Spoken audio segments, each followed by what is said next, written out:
아이고, 관리비가 또 밀렸네요. 어르신, 이번 달엔 꼭 좀 부탁드려요. 관리실 직원의 말에 김명자 할머니는 고개를 푹 숙였습니다.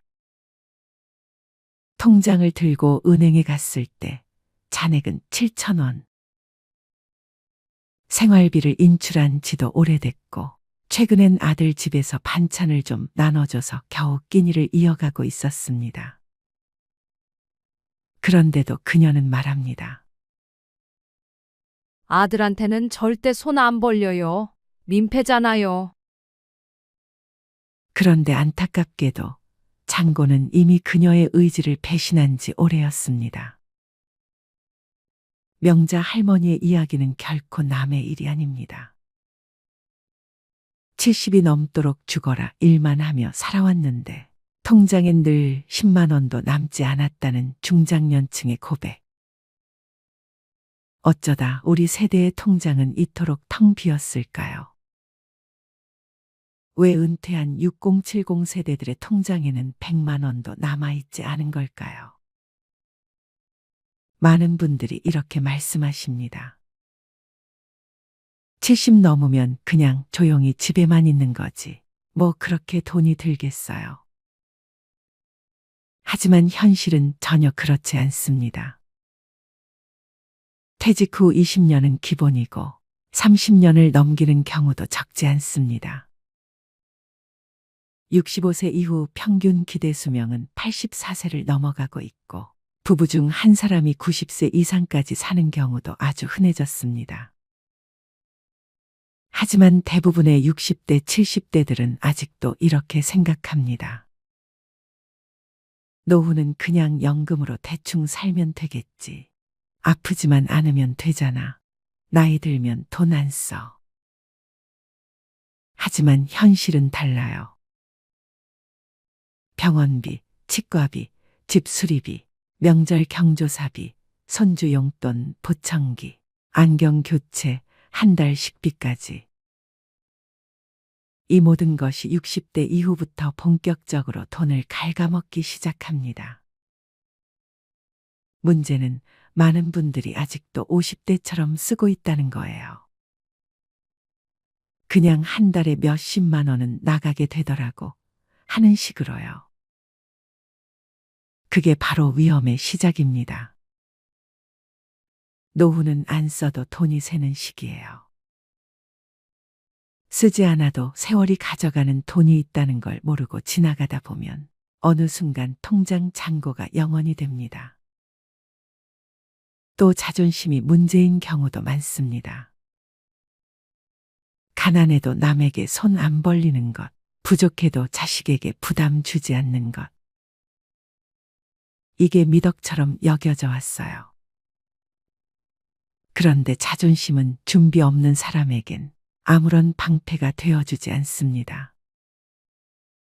자존심을 지키려면 돈이 필요합니다. 체면을 유지하려면 자산이 있어야 합니다. 자존심은 스스로를 지탱하는 강한 무기이지만 그 안에 든 칼날은 현실이 닿는 순간 너무 쉽게 부러지죠. 그러니 자존심이 강한 분일수록 더욱더 철저한 준비가 필요합니다. 그런데 놀랍게도 그런 분들이 나는 괜찮아 하며 대비를 등한시합니다. 결국 통장에 100만 원도 없는 채로 병원 앞에서 고개를 떨구게 되는 겁니다. 그리고 또 하나, 자식이 있으니까 괜찮다고 믿는 겁니다. 통장에 잔고가 없는 분들에게 이유를 물으면 종종 이렇게 대답하십니다. 나도 애들 키웠고 애들이 있으니까 그래도 어디 가서 굶기야 하겠어. 그런데 이 믿음은 현실을 외면한 환상입니다. 오늘날 30대, 40대 자녀들은 자신조차 감당이 어려운 세대를 살고 있어요. 물가 상승률, 집값, 교육비, 대출이자, 치솟는 보험료. 이들은 이미 삶에 쫓기고 있으며 부모까지 부양할 여력은 턱없이 부족합니다. 그럼에도 불구하고 여전히 많은 부모님들이 자식이 있으니까란 생각으로 저축을 미루고 부동산만 믿고 의료비 대비를 하지 않아요.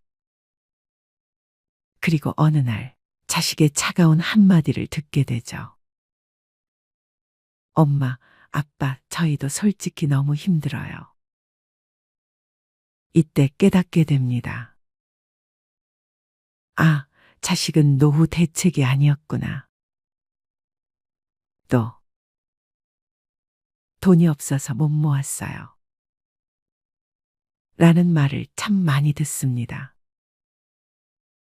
물론 맞는 말이죠. 벌이가 적어서 저축 못했다는 분들 많습니다. 돈이 남아야 모으지요. 그런데 현실은 이렇습니다. 돈이 남아서 저축하는 게 아니라 저축을 하니까 남는 겁니다. 하루 1,000원, 한 달 3만 원. 이 금액을 무시해온 분들이 대부분이에요. 그깟 돈이 무슨 의미가 있겠어 하고 넘기다가 10년이 지나도 20년이 지나도 통장엔 여전히 0이 찍혀 있습니다. 반면 정말 소득이 적어도 매달 3만 원, 5만 원씩 꾸준히 모아온 분들은 그래도 급할 땐 꺼낼 게 있어서 다행이에요 라고 말하십니다. 문제는 금액이 아니라 습관입니다. 작은 돈을 소중히 여긴 사람은 언젠가 큰 돈도 제대로 다룰 수 있게 됩니다. 그리고 또 이런 말씀도 하세요. 그냥 아프지만 않으면 돼요. 하지만 노후의 가장 큰 지출은 바로 병원비입니다. 특히 치과, 안과, 정형외과는 보험이 잘 안 되거나 비용이 큽니다. 의외로 큰 돈이 드는 항목이 청력 저하, 백내장, 무릎 연골 수술, 틀니, 임플란트 그리고 각종 검진비입니다. 문제는 이런 항목은 대부분 계획되지 않은 지출이라는 겁니다. 통장에 100만 원도 없는 분들은 이런 의료비 앞에서 항상 무력해집니다. 아이고, 그거는 나중에 아프면 그때 생각해보지. 하지만 그때는 갑자기 오고 그때 돈이 없으면 삶의 질이 수직낙하합니다. 그런가 하면 삶의 낙이 없다고들 하십니다. 여가와 취미가 없다 보니 지출이 감정적으로 이루어지는 경우가 많습니다. 책을 사는 것도 걷기 좋은 운동화를 사는 것도 아깝다고 생각하면서 술자리에는 쉽게 지출하죠. 내가 이 나이에 친구라도 만나야지. 그러다 보니 남는 게 없습니다. 자기만의 여가나 취미가 없는 사람은 감정 소비를 반복하고 결국 빈 통장만 남깁니다. 또 이런 말도 있습니다. 나중에 모으려고 했지. 그런데 기억하셔야 합니다. 돈을 모으는 데에는 나중이 없습니다. 지금 시작하지 않으면 그 나중은 오지 않습니다. 통장에 100만 원도 없는 70세 어르신들이 공통적으로 하는 후회는 딱 하나입니다. 조금이라도 일찍 시작할 걸. 많은 분들이 이렇게 말씀하세요. 나 정말 검소하게 살았어요. 사치 같은 건 절대 안 했어요. 하지만 현실은 다릅니다. 작은 사치, 반복된 소비, 습관적 지출, 이 모든 것이 누적된 결과입니다. 매일 마시는 5,000원짜리 커피, 정기배송 구독 서비스, 다 못 쓰는 건강식품, 자식과의 식사 후 결제 습관. 이런 습관적 소비는 눈에 보이지 않기에 더 무섭습니다. 누구보다 검소하다고 믿었던 사람들이 가장 위험한 지출을 하고 있는 경우가 많습니다.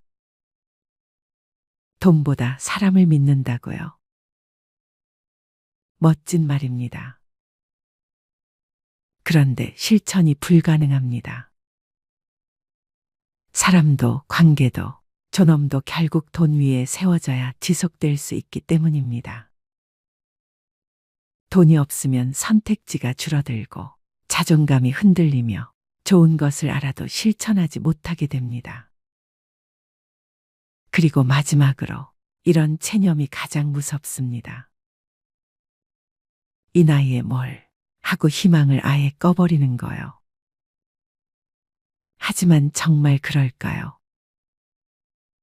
지금 이 영상을 보신다면 아직 늦지 않았습니다. 1만 원부터 시작하세요. 매일 가계부를 써보세요. 하루에 커피 한 잔 안 마시고 저축하세요. 당장 1년 뒤 당신의 통장은 달라질 수 있습니다. 70세에도 인생은 다시 시작할 수 있습니다. 통장 잔고가 0원이어도 오늘부터 진짜로 변화하고자 하는 의지가 있다면 그 인생은 마이너스에서 플러스로 향할 수 있습니다. 작은 돈을 무시하지 마세요. 주관 없는 소비를 경계하세요. 자식이 아닌 나의 힘으로 설 준비를 지금 하세요. 그리고 꼭 기억하세요. 돈이 없어서 불행한 게 아닙니다. 돈이 없는데도 바꾸려 하지 않을 때, 그때 진짜 불행이 시작됩니다. 박종수 할아버지는 은퇴 후 몇 년 동안은 어떻게든 자립하며 살아갔습니다. 하지만 투자 실패와 과도한 지출로 인해 점점 재정 상태가 악화되면서 그는 더 이상 혼자 힘으로 생활을 유지할 수 없었습니다. 어느 날 결국 그는 큰 결심을 하고 자식들에게 돈을 부탁하기로 합니다. 그날 오후 종수 할아버지는 가장 큰 아들인 영수의 집을 찾아갔습니다. 평소에도 자주 오가던 집이었지만 오늘은 발걸음이 무거웠습니다. 초인종을 누르자 영수가 문을 열어주었습니다. 아버지, 웬일이세요? 오랜만에 오셨네요. 종수 할아버지는 어색하게 웃으며 집 안으로 들어갔습니다. 따뜻한 차를 대접받으며 그는 몇 번이나 입을 때려다가 다시 다물었습니다. 결국 마음을 굳게 먹고 조심스럽게 말을 꺼냈습니다. 영수야, 아버지가 정말 미안한데 이번 달 생활비가 부족해서 좀 도와줄 수 있겠니? 영수는 순간 당황한 듯 멈칫했습니다. 그는 이미 가정의 생계를 위해 열심히 일하고 있었고 아이들의 교육비와 각종 생활비로 부담이 컸기 때문입니다. 그러나 아버지를 외면할 수는 없었습니다. 네, 아버지, 얼마나 필요하세요? 종수 할아버지는 잠시 머뭇거리다 조심스럽게 말했습니다. 한 50만 원 정도면 될 것 같구나. 급한 건 다 해결하고 나면 갚을 수 있을 거야. 영수는 깊은 한숨을 내쉬며 알겠습니다. 아버지, 제가 이번 달은 좀 빠듯하긴 한데 어떻게든 해볼게요. 라고 대답했습니다. 그날 밤 종수 할아버지는 집으로 돌아와 마음이 착잡했습니다. 자식에게 손을 벌린다는 것이 자존심에 큰 상처를 입혔고 자신이 얼마나 비참한 처지에 놓여 있는지를 실감했습니다. 그는 눈물로 젖은 베개를 끌어안고 잠을 이루지 못했습니다. 며칠 후 딸 영희에게도 같은 부탁을 해야만 했습니다. 그는 딸의 집에 방문하여 손녀와 함께 시간을 보내다가 어렵게 입을 열었습니다. 영희야, 아빠가 정말 미안한데 생활비가 좀 부족해서 말이다. 내가 조금 도와줄 수 있을까? 영희는 놀란 표정을 감추지 못했습니다. 아빠, 무슨 일이세요? 요즘 많이 힘드신가 봐요. 그녀는 아버지의 손을 잡고 걱정스러운 눈빛으로 물었습니다. 그래, 영희야. 아빠가 좀 어려운 상황에 놓였단다. 이번 달만 좀 도와주면 안 될까? 영희는 눈물을 참으며 물론이에요, 아빠. 제가 어떻게든 마련해 볼게요. 라고 말했습니다. 종수 할아버지는 자식들의 얼굴을 보며 더욱 마음이 무거워졌습니다. 자식들에게 짐이 된다는 사실이 그를 괴롭혔고 그는 자신이 잘못된 결정을 내렸음을 후회하며 자책했습니다. 자식들에게 손을 벌릴 때마다 그는 더욱 비참해졌고 그들에게 부담을 주는 자신의 처지가 너무도 서글펐습니다.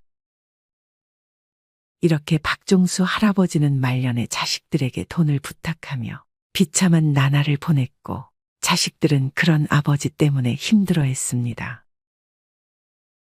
그는 자식들에게 미안함과 고마움을 동시에 느끼며 자신의 실수로 인해 가족 모두가 고통받고 있다는 사실에 깊은 후회를 했습니다.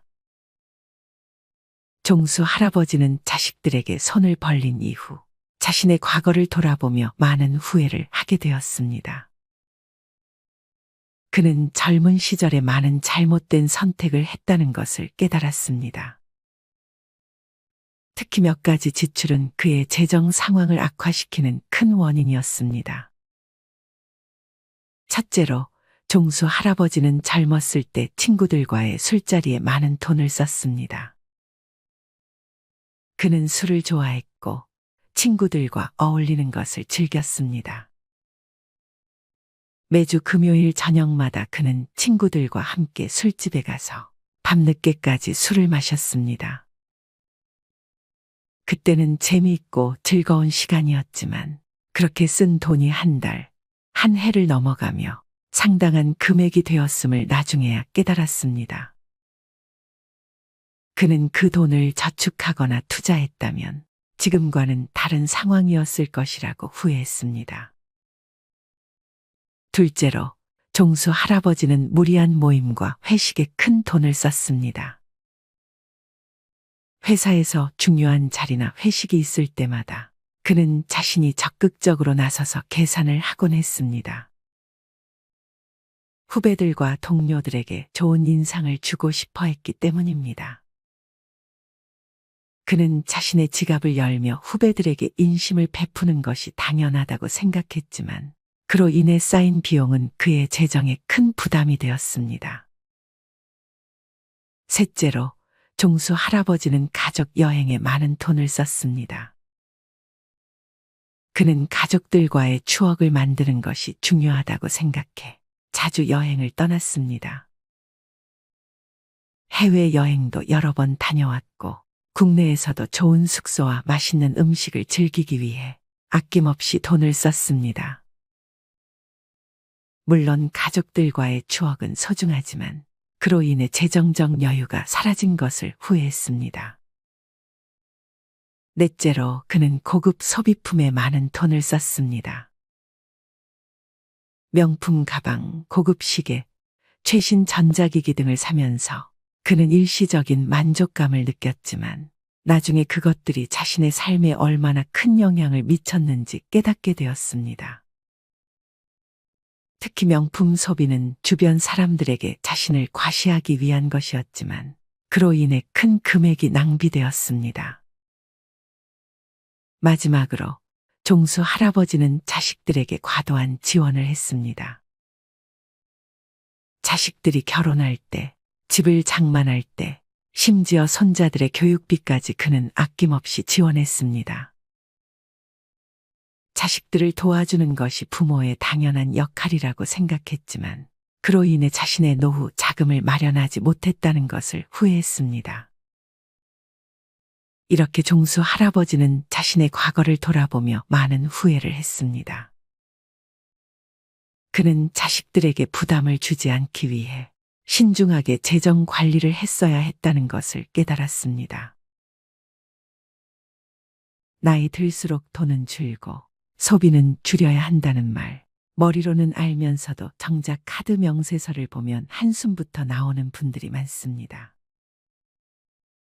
나는 그렇게까지 안 썼는데, 별거 안 했는데 왜 이렇게 빠져나갔지? 사실 노후의 가난은 돈이 없어서가 아닙니다. 무의식 중에 반복하고 있는 소비 패턴이 당신의 노후를 잠식하고 있는 겁니다. 특히 오늘 이야기할 9가지 소비는 6070세대, 즉 소비를 줄여야 할 시기에 오히려 집착하고 있는 지출 항목들입니다. 당신의 삶에도 이 9가지가 들어와 있다면 지금부터라도 정리가 필요합니다. 첫 번째, 명절 선물. 체면이라는 이름의 낭비. 나이 들수록 체면을 지켜야 한다는 생각이 강해집니다. 명절이 되면 아무도 시키지 않아도 비싼 한우 세트, 과일 상자, 건강식품을 고릅니다. 그래도 어른인데 이 정도는 해야지. 며느리 친정에도 뭔가 보내야지. 하지만 체면은 지갑에서 나갑니다. 그리고 그 체면을 지킬수록 약값을 미루고 전기요금을 걱정하는 현실이 찾아옵니다. 체면은 빚내서 유지할 게 아닙니다. 체면은 내 형편에 맞게 절제하는 어른에게서 납니다. 진짜 품위는 덜 써도 존중받는 사람이 될 때 생깁니다. 두 번째, 여행. 탈출인가, 회복인가. 이 나이에 언제 또 가보겠어. 이 말 한마디에 항공권을 결제하고 내 인생인데 한 번쯤은 하며 여행 패키지를 끊습니다. 하지만 여행은 갔다 오면 끝입니다. 추억은 남을지 몰라도 카드값은 더 오래 남습니다. 게다가 여행은 습관이 되면 중독됩니다. 또 가야겠다. 안 가면 허전해. 문제는 여행이 회복이 아닌 회피가 되는 순간부터 노후는 무너지기 시작한다는 점입니다. 지속 가능한 삶은 감정이 가라앉은 상태에서 가도 되는 타이밍에 가는 여행이어야 합니다. 세 번째, 옷. 과거의 멋이 현재의 짐이 될 때. 나도 이 정도는 입어야지.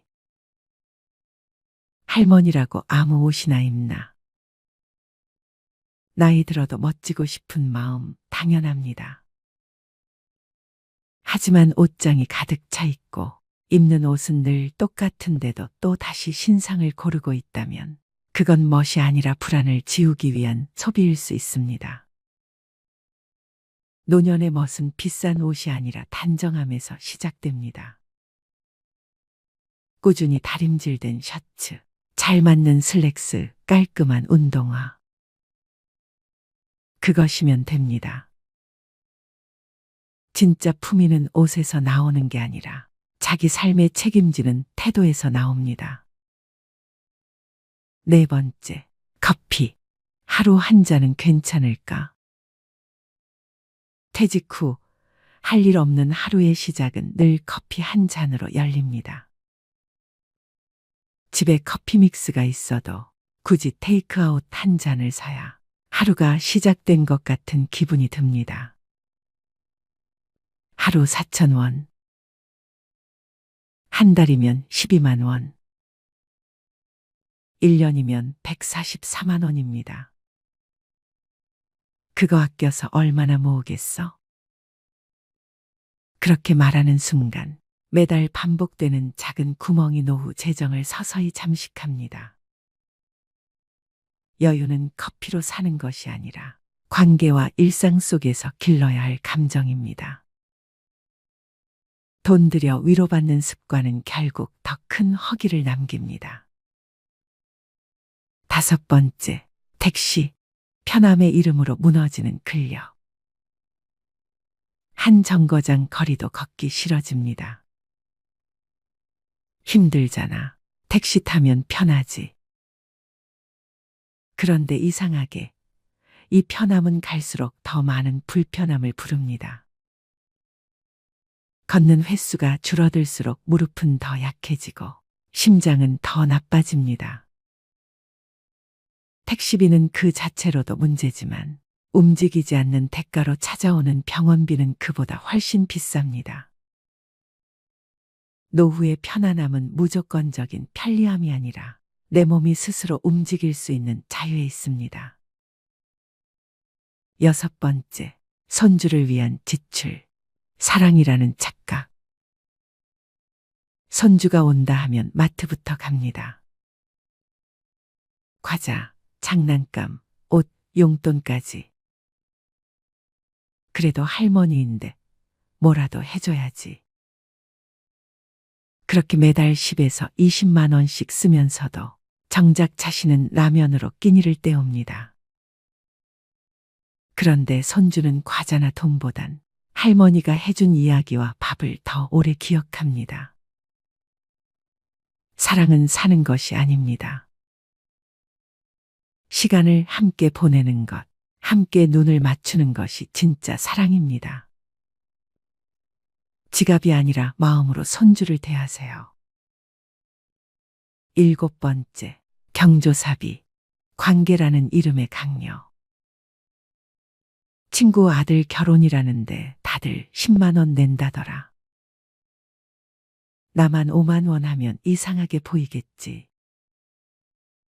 경조사비는 기준이 없습니다. 그래서 더 어렵습니다. 그러나 중요한 것은 당신의 형편과 마음입니다. 남들이 10만 원 낸다고 나도 무리해서 맞추다 보면 정작 당신 자녀의 결혼식엔 통장이 비어 있을 수 있습니다. 경조사비는 투자가 아닙니다. 돌려받지 못할 수도 있습니다. 그래서 더욱 신중하고 절제 있게 써야 할 지출입니다. 8번째, 건강식품. 건강은 사는 게 아니다. 이거 먹으면 혈압 내려간대요. 간에 좋다니까 한번 먹어보려고요. TV, 유튜브, 카톡, 곳곳에서 들려오는 기적의 약들. 하지만 정작 병원에서는 별 효과 없습니다 라는 말만 돌아옵니다. 건강은 한 알로 회복되는 것이 아니라 식사, 수면, 운동, 스트레스 관리라는 기본에서 회복됩니다. 믿음으로 삼킨 알약이 당신의 노후를 지켜주지 않습니다. 건강은 소비가 아니라 생활입니다. 9번째, 자동차. 탈 수 있는가, 감당할 수 있는가. 차가 있어야 어딜 가든 편하지. 이 나이에 버스 타기엔 좀. 차는 편리하지만 주유비, 보험료, 정기검사, 수리비, 주차비, 감가까지 계속해서 돈을 잡아먹습니다. 특히 쓰지 않으면서도 가지고만 있는 차는 가장 비싼 소비입니다. 탈 일이 없다면 차를 유지하지 않는 것도 선택입니다. 진짜 자유는 가지지 않아도 불안하지 않은 상태에서 생깁니다. 사람은 더 가지는 싸움에서 행복해지는 것이 아니라 덜 가지는데도 괜찮아지는 싸움에서 자유로워집니다. 누군가는 말합니다. 나이 들면 소박하게 살아야 한다. 하지만 진짜 소박함은 절제가 생활이 된 사람에게서 나옵니다. 아리스토텔레스는 이렇게 말했습니다. 훌륭한 삶이란 많은 것을 소유한 사람이 아니라 적게 필요로 하는 사람에게 주어진다. 당신의 소비 습관은 지금 당신이 어떤 사람인지 말해주는 거울입니다. 그 거울을 마주하고 불필요한 것들을 하나씩 덜어낼 때 비로소 당신의 삶은 가난에서 벗어나기 시작합니다. 더 벌 수 없다면 덜 쓰는 것이 지혜입니다. 덜 쓰는 삶이 결국 더 오래, 더 평온하게 당신을 지켜줄 것입니다. 마지막으로 좋은 글 하나 소개해 드리겠습니다. 이 글을 들으면서 여러분들이 살아온 인생을 한번 돌아보시길 바랍니다. 이젠 나 스스로를 사랑해야 한다. 우리는 이 세상에 올 때 혼자였다. 갈 때도 동반자가 있을 리가 없다. 사람으로 사는 것은 필경 외로운 일일 것이다. 고독을 즐기다가 새로운 인생을 만난 사람도 있고, 오랜 동행의 종지부를 찍은 사람도 있다. 내 삶의 가치는 결코 타인에 의해, 타인이 만들어 놓은 상황에 의해 매겨지는 것이 아니다. 내가 나를 어떻게 바라보느냐, 내가 내 삶을 어떻게 살아가느냐에 따라 달라질 것이다. 우리는 다른 이들과 함께 있을 때 맡겨진 대역을 충실하게 연기한다. 늘 정해진 각본대로 따라하는 훈련이 자신의 진정한 모습을 잃어버리게 만든다. 당연히 스스로를 솔직하게 대면하지 못하는 사람이 생기기도 하고, 자기 자신을 평가하고 투자하는 데 철저히 인색했다. 혼자인 사람은 가장 자유로운 사람이다. 그러나 사람들은 자신의 배역에 익숙해져 있는 터라 이런 자유를 마주하게 되면 오히려 충격에 빠진다. 그래서 상당수의 사람들이 혼자라는 사실을 참을 수 없어 한다. 혼자는 곧 외로우며 공허하고 단정 짓고 착각 속에 빠진다. 하지만 사람은 모두 자신의 길을 당당히 걸어가야 한다. 이젠 자식도 배우자도 일상의 삶에서 잠시 내려놓고 그들만큼이나 사랑한 열정을 오래 잊고 지냈던 나 자신과의 사랑을 위해 사용해 보기로 하자. 이젠 나 스스로를 사랑해야 한다. 내가 나를 사랑해주지 않으면 누가 날 나만큼 사랑해줄까? 최근에 혼자만의 시간을 누려본 기억이 있는가? 혼자서 여행을 가본 적이 있는가? 스스로 고독한 여행자가 되어보자.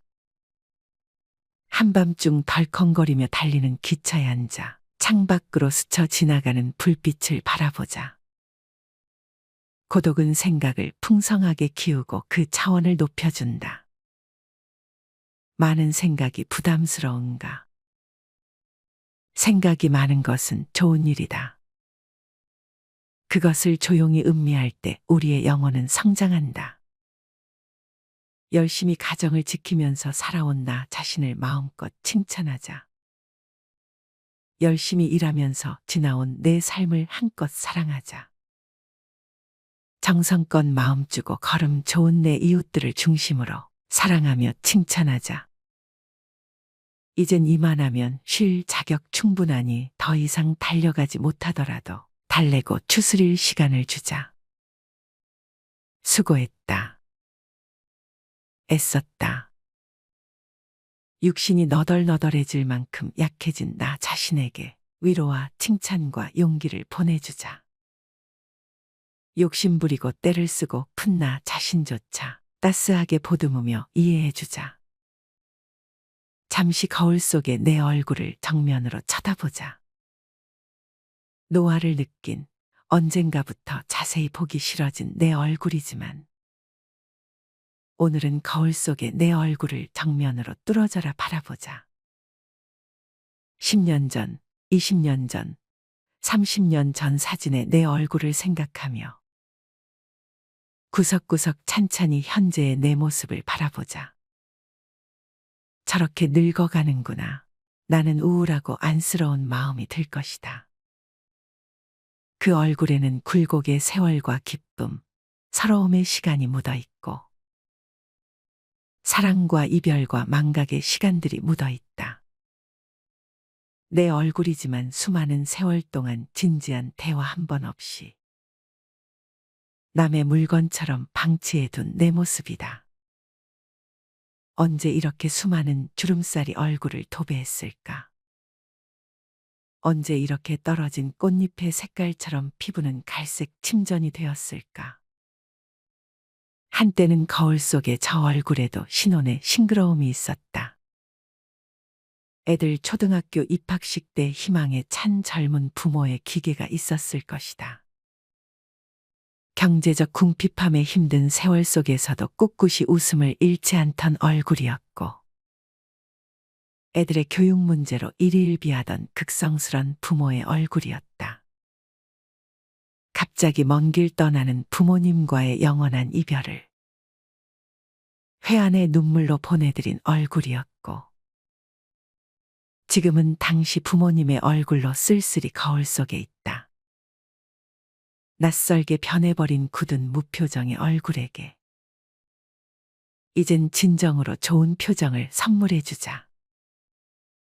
지난 세월 근심과 걱정 속에서 찌들어간 내 얼굴에게 앞으로는 웃음과 희망을 전해주고 더 이상 주름살은 남겨주지 않도록 노력하자.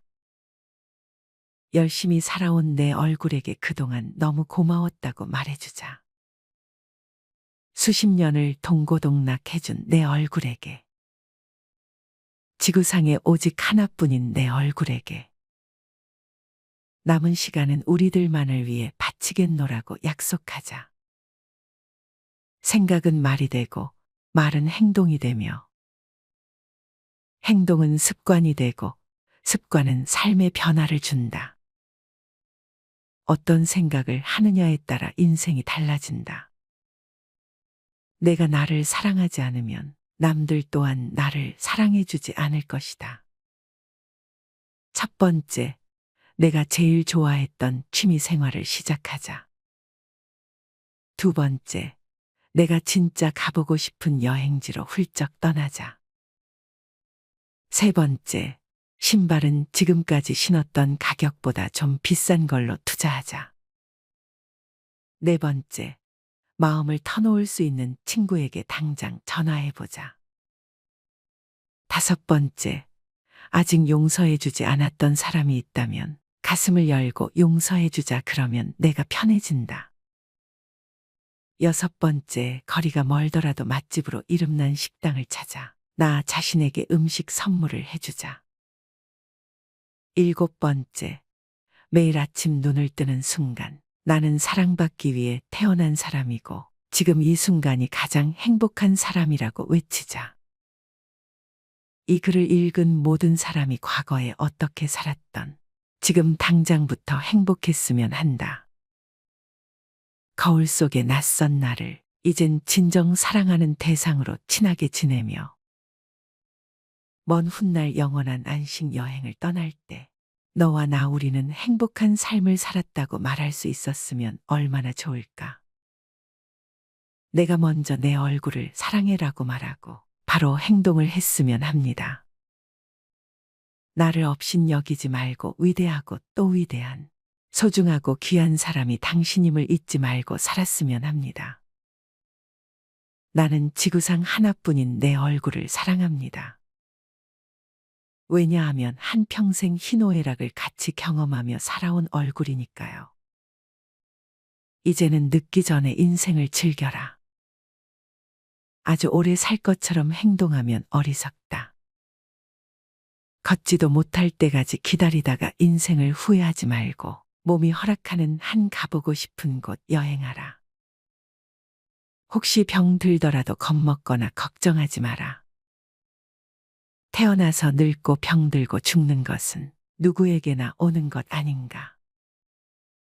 몸은 의사에게 맡기고 목숨은 하늘에 맡기고 마음은 스스로 책임져야 한다.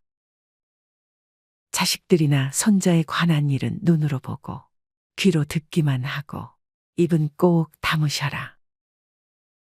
자신이 자신을 최고로 여기고 자신을 대접하며 살다가 생로병사에 순응하며 살자. 머물듯 가는 것이 세월인 것을.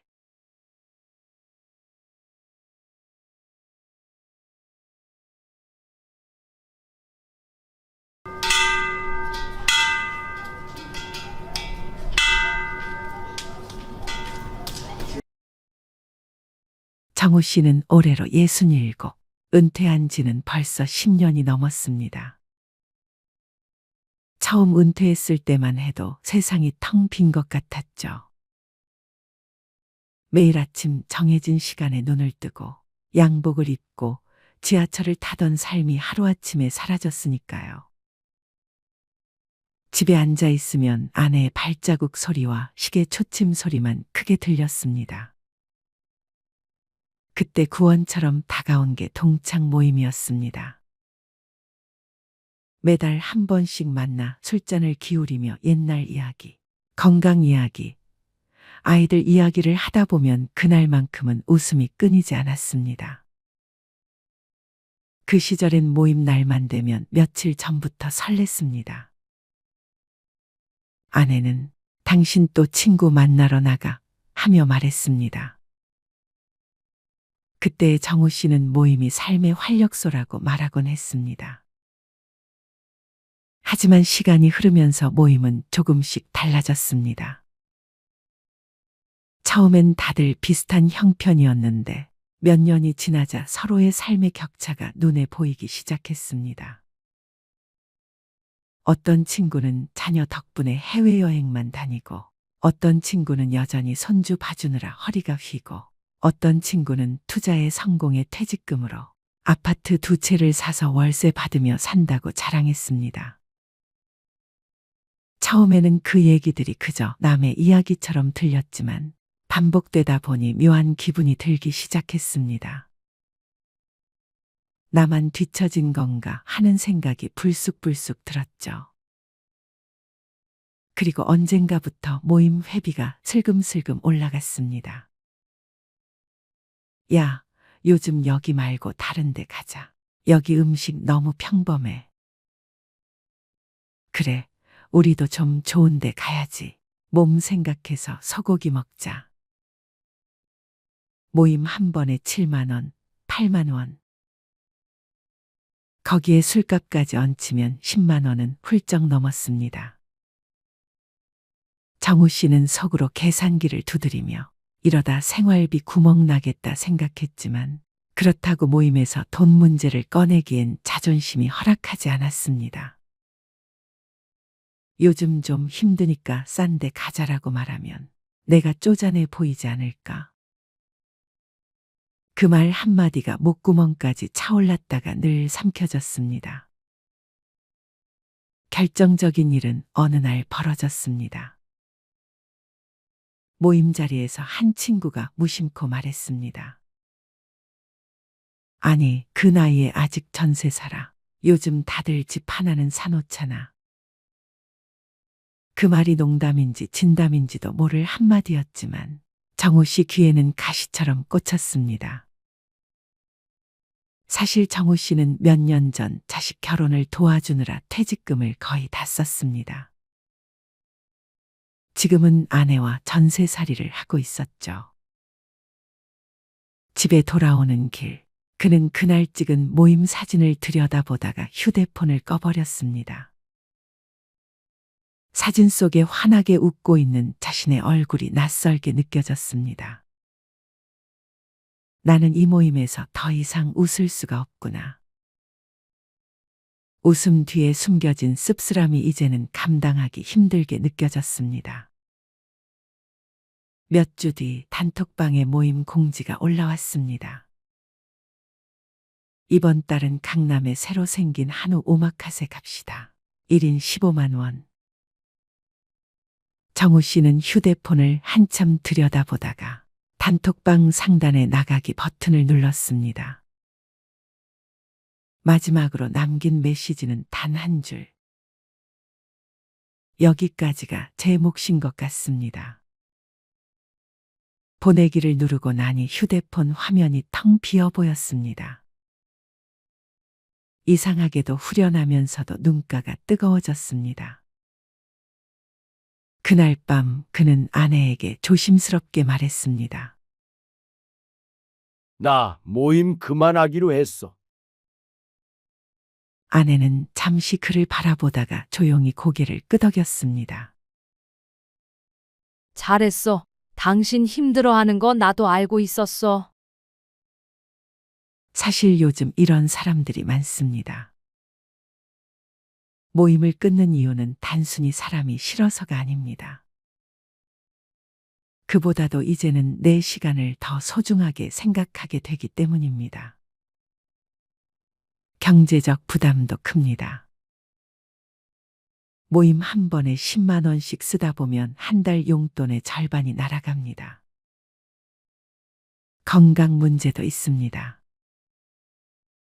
밤늦게까지 술자리를 이어가기엔 체력이 예전 같지 않습니다. 그리고 관계 스트레스. 나이 들수록 비교와 자랑, 뒷담화가 오가는 자리는 마음이 편치 않습니다. 이제는 남은 시간이 더 소중하다는 걸 깨닫고 정말 즐겁고 의미 있는 자리에만 나가야겠다고 생각하는 겁니다. 오래된 인연이라도 지금의 나와 맞지 않는 관계라면 과감히 정리하는 겁니다. 모임을 끊는 건 관계를 포기하는 게 아닙니다. 내 삶의 우선순위를 새롭게 정리하는 과정입니다. 혹시 여러분도 비슷한 고민을 하고 계신가요? 그렇다면 스스로에게 물어보세요. 이 모임이 나에게 기쁨을 주는지, 모임에 다녀온 날 내 마음은 가벼운지 무거운지. 만약 답이 무겁다라면 과감히 쉬어도 됩니다. 대신 나를 편하게 해주는 사람, 나와 웃음을 나눌 수 있는 자리는 놓치지 마세요. 인생 후반부는 사람을 거르는 시기이기도 하지만 내 사람을 새롭게 만나는 시기이기도 하니까요. 여러분은 초등학교 동창 모임부터 시작하여 사회에서 참여하게 된 모임까지 다 합치면 몇 개 정도의 모임에 가입이 되어 있으신가요? 이름만 들어가 있는 밴드 모임 같은 것은 제외하고 적어도 월회비 정도를 걷는 모임 정도만 생각해 보세요. 회비를 내느냐 안 내느냐의 기준은 모임의 성격을 규정하는 데 가장 중요한 요인이 될 수 있습니다. 여러분은 어떠신가요? 정기적으로 회비를 내는 모임 몇 개 정도에 발을 들여놓고 계신가요? 또 회비를 내면서까지 남아있는 모임에는 왜 계속 참여하고 계신가요? 대부분 모임은 기분풀이나 물질적 이해관계 동기로 형성됩니다. 아직도 그 진정성이나 가치, 필연성 정당함을 무시 못할 모임도 많지만 실제로는 형식적이고 거칠에 가벼운 모임이 많습니다. 어떤 모임은 이미지 자기 내세우기 경연장 같습니다. 허상인 자신의 존재감을 과시하는 장이 되기도 합니다. 모두들 타인의 자기 인정에 목매다는 경우도 있고 진원보다 감언이 넘칩니다. 오늘은 나이 들수록 피해야 하는 모임과 건강하고 행복한 노년을 위해 필요한 모임에 대해 알려드리도록 하겠습니다. 먼저 나이 들수록 피해야 하는 모임. 첫 번째, 부정적인 에너지가 높은 모임입니다. 나이가 들면서 긍정적인 에너지가 필요한데 비판적이거나 부정적인 에너지가 높은 모임은 건강과 행복에 영향을 미칠 수 있습니다. 친구들의 힘듦과 어려움의 이야기, 혹은 남의 뒷담화를 듣다 보면 나도 모르게 그 감정에 젖어 있습니다. 같이 눈물을 흘리기도 하고 같이 쌍욕을 내뱉어 보기도 하며 마구 화를 내어 보기도 합니다. 그렇게 들어주고 함께 감정을 나누며 상대와 많이 가까워지기도 하지만 문제는 헤어지고 나서 느껴지는 부정적인 감정들입니다. 앞서 말한 부정적인 감정을 흠뻑 나눈 시간은 고스란히 헤어져도 나를 감싸고 있습니다. 보이지 않는 보호막처럼 머리끝부터 발끝까지 감정들이 신체에 묻어 있음을 알게 됩니다. 모임에 다녀와서 부정적인 느낌이 자주 든다고 느껴지시면 그 모임은 피하시는 게 좋습니다. 이런 모임보다는 긍정적이고 지지해주는 환경에서 삶을 즐기는 것이 중요합니다. 부정적 에너지가 높은 모임은 피하는 것이 현명합니다. 두 번째는 자랑만 하는 모입니다. 얼마 전 아는 지인을 만났습니다. 대기업 임원을 지내셨던 분으로 최근 속상했던 경험으로 동창회 얘기를 하셨습니다. 아들이 미국의 유명한 대학에 입학하게 되어 겸사겸사 다녀왔다는 한 친구의 이야기를 또 다른 친구가 한쪽에서 가슴 치고 들었다며 속상했다는 것입니다. 투병 중인 아들 때문일 거라 하시면서 언제부터인가 본인도 자식 자랑, 돈 자랑이 많은 자리는 꺼려진다고 하셨습니다. 이 나이쯤 되면 가슴 아픈 일들을 한두 가지쯤 안고 사는 게 일반적인데 별로 말하고 싶지 않은 내용들까지 억지로 들춰지는 상황을 불편해 하셨습니다. 직장인이 퇴직할 즈음의 아이는 대학 진학을 하거나 취업할 나이가 됩니다. 누군가의 자녀는 명문대에 입학하고 번듯한 직장에 들어가겠지만 반대로 누군가의 자녀는 원하는 대학에 낙방하거나 출근할 회사가 없을 수 있습니다. 마음처럼 되지 않는 게 자식 농사인데도 다른 이의 자랑을 들으면 모든 게 내 탓인 듯하여 스스로 책망하게 됩니다. 또한 노후 준비가 충분치 않은 퇴직자는 경제적 고민도 부담일 수밖에 없습니다. 당장 생활비 마련이 시급한데 마땅한 일자리를 구하기도 쉽지 않아 두 번째 세상살이는 더 힘겹습니다. 여기에 연로하신 부모님과 병에 걸린 가족까지 책임져야 하는 상황이라면 앞날이 막막하기만 합니다. 이번 동창회를 다녀온 후 깨달은 점이 있다고 합니다. 퇴직자일수록 서로를 더 배려해야 한다는 점입니다. 퇴직의 아픔은 같은 퇴직자가 아니면 가까운 가족조차 가늠하기 어렵습니다. 그래서 퇴직자들은 더더욱 나를 드러내기에 앞서 타인을 이해하고 존중하는 태도를 가져야 합니다. 나의 말 한마디가 다른 사람에게 빗으로 꽂히고 내 행동 하나가 상처가 될 수 있기 때문입니다. 무슨 말을 해야 할지 모르겠다면 그저 조용히 지켜보거나 찬찬히 들어주기만 해도 좋을 것 같습니다. 경우에 따라서는 과도한 관심도 버거울 때가 있습니다. 수십 년간 몸담았던 회사에서 떠밀려 나오는 심경을 누가 알까요? 혹여 퇴직자 자신의 헛헛함을 자식 자랑이나 돈 자랑으로 채우려 한다면 이는 상대에게 상처만 줄 뿐입니다. 결코 나와 다르지 않을 동료의 심정도 헤아려 보세요. 세 번째는 서로 시기 질투하는 모임입니다. 이연복 셰프가 한 TV 프로그램에서 자신의 친구 관계에 대해 이야기한 적이 있습니다. 이 셰프에게는 30년 가까이 만나온 친구 모임이 있었습니다. 이 셰프가 유명해지고 난 후 친구 모임에서 2차를 갔을 때 이 차는 누가 돈을 내냐? 라는 말이 나왔습니다. 이 셰프는 이 차는 자기가 내겠다고 했는데 그 말을 듣고 한 친구가 왜 내가 이 차를 쏘느냐며 멱살을 잡았다고 합니다. 결국 싸움이 났고 그 후 이 셰프는 모임에 나가지 않는다고 했습니다. 오랜 친구 모임이 2차 회식비를 내느냐 마느냐 문제로 깨지고 만 것입니다. 하지만 2차 회식비를 누가 내느냐가 진짜 원인은 아닙니다. 이 셰프가 유명해진 것에 대한 시기 질투가 진짜 문제였습니다. 친구 모임에서 왜 내가 돈을 다 내느냐고 따지는 건 그 사람에게 시기나 질투, 콤플렉스가 있다는 방증입니다. 회식비를 반낸다 해도 문제고 다 낸다 해도 문제입니다.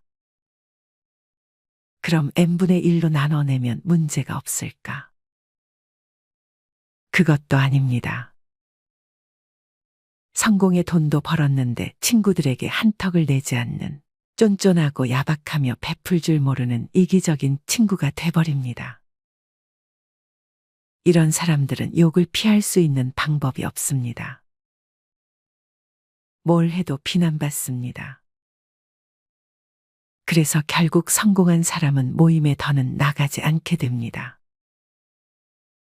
모임에 나가지 않는다고 욕을 안 먹는 건 아닙니다.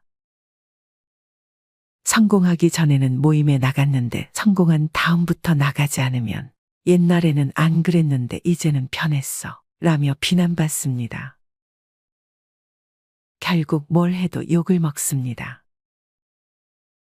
모든 친구가 다 이렇게 시기 질투의 감정으로 성공한 사람, 돈을 많이 번 사람을 비난하는 건 아닙니다. 시기 질투의 감정으로 말을 내뱉는 이는 소수입니다. 하지만 10명 중 1명 정도는 그럽니다. 비록 1명이지만 그 1명이 모임에서 이런 말을 하면 그 다음부터는 모임에 나가기가 두렵습니다. 그런 친구가 1명이라도 있으면 그 모임에 더는 나갈 수가 없습니다. 소위 성공한 후 모임에 나가지 못하는 사람이 이 셰프만은 아닙니다. 정말 많은 사람이 사회적으로 명성과 부를 얻은 후 과거 인연이 끊기고 맙니다. 밥값을 누가 내느냐, 얼마나 내느냐의 문제로 인간관계가 꼬인다는 건 참 우스운 일입니다. 그런데 친구 관계, 지인과 관계에서는 이게 참 중요합니다. 만나서 이야기만 하고 헤어지면 웬만한 경우가 아닌 한 사이가 틀어질 일이 없습니다. 하지만 만나서 이야기하다 보면 필연적으로 차값, 밥값, 술값 등을 지출해야 합니다.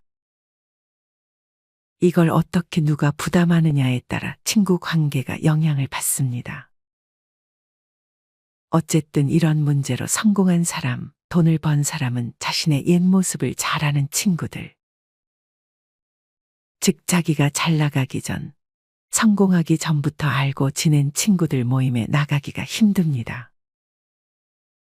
업무와 관계없이 순수한 인간관계를 이어나갈 수 있는 좋은 모임이라 해도 소위 성공했다는 사람은 나가기가 어렵습니다. 성공한 후 사람이 변해서 모임에 나가지 않는 게 아닙니다. 모임에서 상처를 받아 다음부터는 안 나가게 된다는 게 좀 더 정확한 답입니다. 이렇게 나이 들수록 피해야 하는 모임에 대해 알아봤습니다.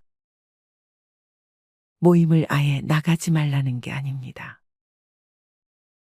어떤 모임이든 장단점을 가지고 있습니다. 사람과의 소통이 이루어지는 공동체는 그만큼 제약되는 부분과 허용되는 부분으로 어느 정도 나눠지는 것 같습니다. 하지만 그 범주를 벗어나 도드라지거나 흐트러뜨릴 경우 부딪힘은 따라옵니다. 그만큼 인간관계에서 발생하는 문제가 큰 것 같다는 생각을 해봅니다. 마지막으로 행복한 노년을 위해 필요한 모임에 대해 알려드리겠습니다. 첫 번째, 지적 호기심을 충족시켜주는 모임. 지적 호기심을 충족시키는 모임은 노년에도 능동적인 두뇌 활동을 유도하며 지적인 만족을 가져다 줄 수 있습니다. 새로운 지식을 습득하고 지적 호기심을 유지하면 마음이 활기차지고 삶의 만족도가 상승할 수 있습니다. 두 번째, 지역사회와 연계되는 나눔과 봉사활동. 지역사회와 연계되는 나눔과 봉사활동은 사회적 연대감을 높이며 유익한 사회적 활동을 통해 삶의 가치를 높일 수 있습니다. 다양한 연령대와 교류하면서 자신의 경험과 지식을 공유하며 소외감을 해소할 수 있습니다. 세 번째, 적절한 휴식과 여유를 즐기는 모임. 나이가 들면서 충분한 휴식과 여유를 제공하는 모임은 신체적인 피로와 스트레스를 완화시켜 줄 수 있습니다. 또한 자연과 소통하며 휴식을 취하는 모임은 건강을 유지하며 심신을 안정시켜 줄 수 있습니다. 이렇게 나이가 들수록 에너지 소비 대비 혜택이 높은 모임, 건강에 이로운 활동 등을 통해 건강과 행복을 유지하고 향상시킬 수 있습니다. 스트레스 받는 모임보다는 자기 케어를 중시하며 긍정적인 활동을 통해 노년을 더욱 풍요롭게 만들어 나가세요. 나의 행복은 내가 직접 찾아나가야 행복한 노년을 위한 새로운 여정이 시작됩니다.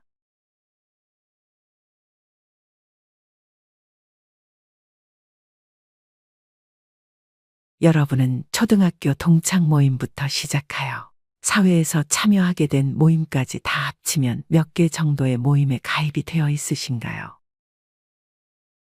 이름만 들어가 있는 밴드 모임 같은 것은 제외하고 적어도 월회비 정도를 걷는 모임 정도만 생각해 보세요. 회비를 내느냐 안 내느냐의 기준은 모임의 성격을 규정하는데 가장 중요한 요인이 될 수 있습니다. 여러분은 어떠신가요? 정기적으로 회비를 내는 모임 몇 개 정도에 발을 들여놓고 계신가요? 또 회비를 내면서까지 남아있는 모임에는 왜 계속 참여하고 계신가요? 대부분 모임은 기분풀이나 물질적 이해관계 동기로 형성됩니다.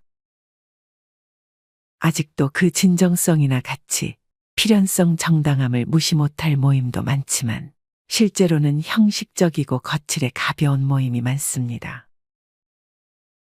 어떤 모임은 이미지 자기 내세우기 경연장 같습니다.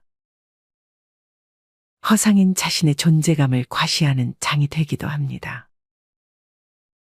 모두들 타인의 자기 인정에 목매다는 경우도 있고 진원보다 감언이 넘칩니다. 오늘은 나이 들수록 피해야 하는 모임과 건강하고 행복한 노년을 위해 필요한 모임에 대해 알려드리도록 하겠습니다. 먼저 나이 들수록 피해야 하는 모임.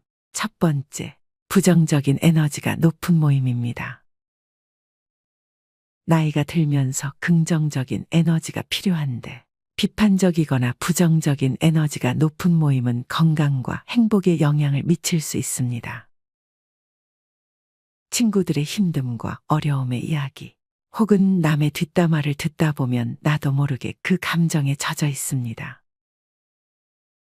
같이 눈물을 흘리기도 하고 같이 쌍욕을 내뱉어 보기도 하며 마구 화를 내어 보기도 합니다. 그렇게 들어주고 함께 감정을 나누며 상대와 많이 가까워지기도 하지만 문제는 헤어지고 나서 느껴지는 부정적인 감정들입니다. 앞서 말한 부정적인 감정을 흠뻑 나눈 시간은 고스란히 헤어져도 나를 감싸고 있습니다. 보이지 않는 보호막처럼 머리끝부터 발끝까지 감정들이 신체에 묻어 있음을 알게 됩니다. 모임에 다녀와서 부정적인 느낌이 자주 든다고 느껴지시면 그 모임은 피하시는 게 좋습니다. 이런 모임보다는 긍정적이고 지지해주는 환경에서 삶을 즐기는 것이 중요합니다. 부정적 에너지가 높은 모임은 피하는 것이 현명합니다. 두 번째는 자랑만 하는 모임입니다. 얼마 전 아는 지인을 만났습니다. 대기업 임원을 지내셨던 분으로 최근 속상했던 경험으로 동창회 얘기를 하셨습니다. 아들이 미국의 유명한 대학에 입학하게 되어 겸사겸사 다녀왔다는 한 친구의 이야기를 또 다른 친구가 한쪽에서 가슴 치고 들었다며 속상했다는 것입니다. 투병 중인 아들 때문일 거라 하시면서 언제부터인가 본인도 자식 자랑, 돈 자랑이 많은 자리는 꺼려진다고 하셨습니다. 이 나이쯤 되면 가슴 아픈 일들을 한두 가지쯤 안고 사는 게 일반적인데 별로 말하고 싶지 않은 내용들까지 억지로 들춰지는 상황을 불편해하셨습니다.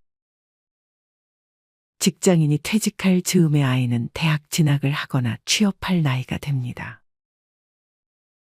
누군가의 자녀는 명문대에 입학하고 번듯한 직장에 들어가겠지만 반대로 누군가의 자녀는 원하는 대학에 낙방하거나 출근할 회사가 없을 수 있습니다.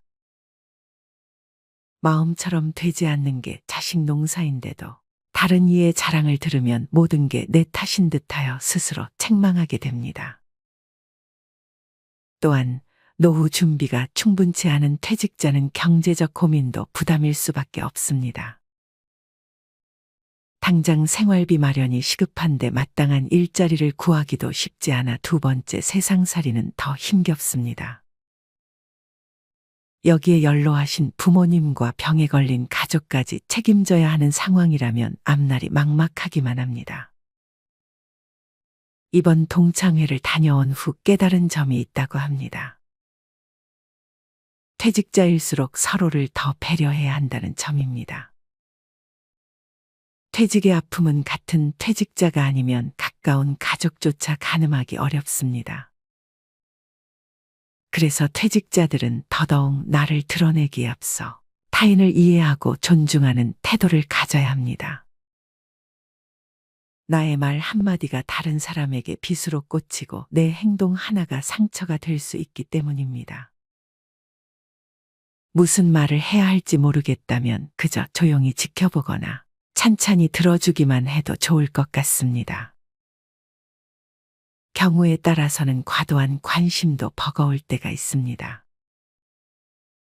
수십 년간 몸담았던 회사에서 떠밀려 나오는 심경을 누가 할까요? 혹여 퇴직자 자신의 헛헛함을 자식 자랑이나 돈 자랑으로 채우려 한다면 이는 상대에게 상처만 줄 뿐입니다. 결코 나와 다르지 않을 동료의 심정도 헤아려 보세요.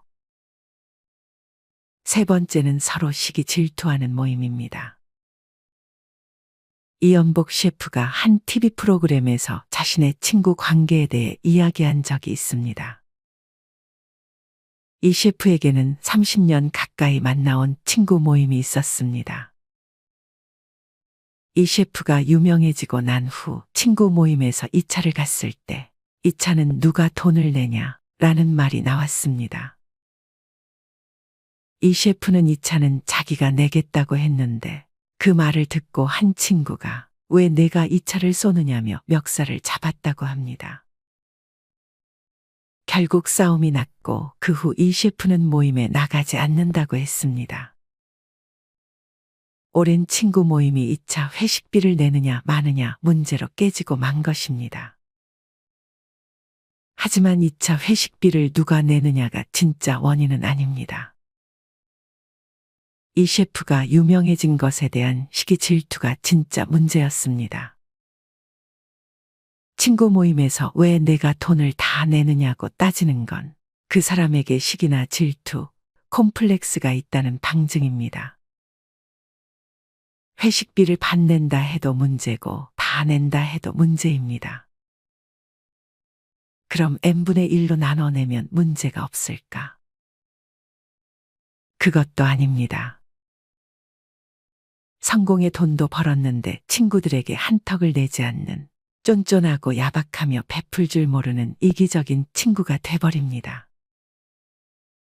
이런 사람들은 욕을 피할 수 있는 방법이 없습니다. 뭘 해도 비난받습니다. 그래서 결국 성공한 사람은 모임에 더는 나가지 않게 됩니다. 모임에 나가지 않는다고 욕을 안 먹는 건 아닙니다. 성공하기 전에는 모임에 나갔는데 성공한 다음부터 나가지 않으면 옛날에는 안 그랬는데 이제는 변했어 라며 비난받습니다. 결국 뭘 해도 욕을 먹습니다. 모든 친구가 다 이렇게 시기 질투의 감정으로 성공한 사람, 돈을 많이 번 사람을 비난하는 건 아닙니다. 시기 질투의 감정으로 말을 내뱉는 이는 소수입니다. 하지만 10명 중 1명 정도는 그럽니다. 비록 1명이지만 그 1명이 모임에서 이런 말을 하면 그 다음부터는 모임에 나가기가 두렵습니다. 그런 친구가 1명이라도 있으면 그 모임에 더는 나갈 수가 없습니다. 소위 성공한 후 모임에 나가지 못하는 사람이 이 셰프만은 아닙니다. 정말 많은 사람이 사회적으로 명성과 부를 얻은 후 과거 인연이 끊기고 맙니다. 밥값을 누가 내느냐, 얼마나 내느냐의 문제로 인간관계가 꼬인다는 건 참 우스운 일입니다.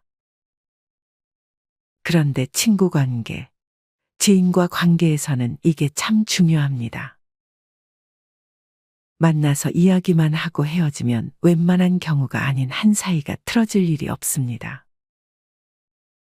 하지만 만나서 이야기하다 보면 필연적으로 차값, 밥값, 술값 등을 지출해야 합니다.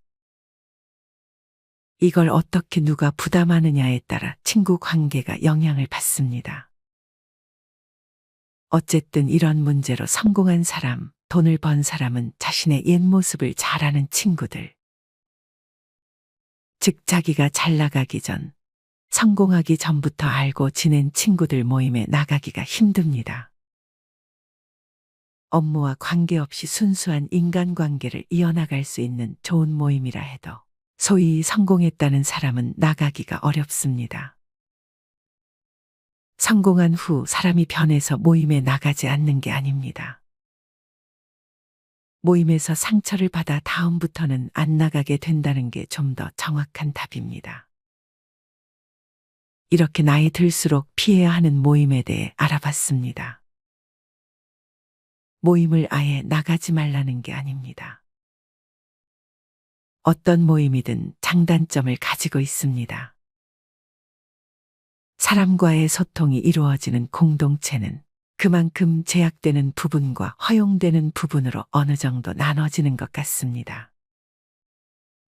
하지만 그 범주를 벗어나 도드라지거나 흐트러뜨릴 경우 부딪힘은 따라옵니다. 그만큼 인간관계에서 발생하는 문제가 큰 것 같다는 생각을 해봅니다. 마지막으로 행복한 노년을 위해 필요한 모임에 대해 알려드리겠습니다. 첫 번째, 지적 호기심을 충족시켜주는 모임.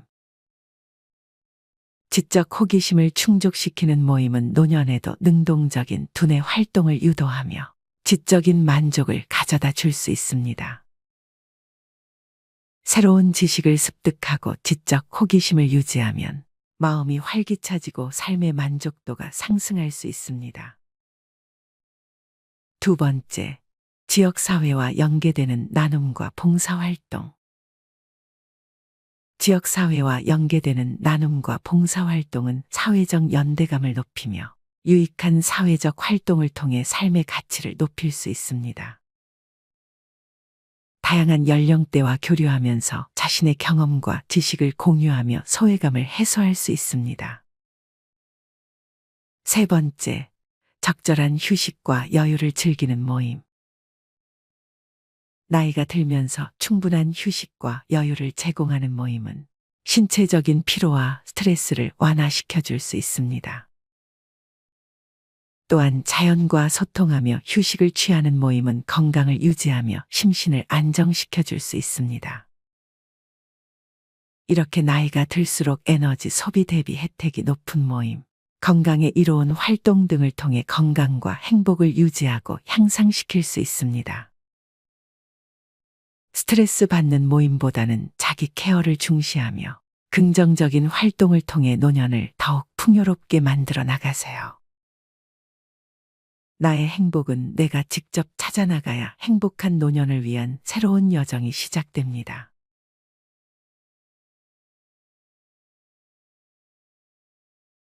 마지막으로 좋은 글 하나 소개해 드리겠습니다. 이 글을 들으면서 여러분들이 살아온 인생을 한번 돌아보시길 바랍니다.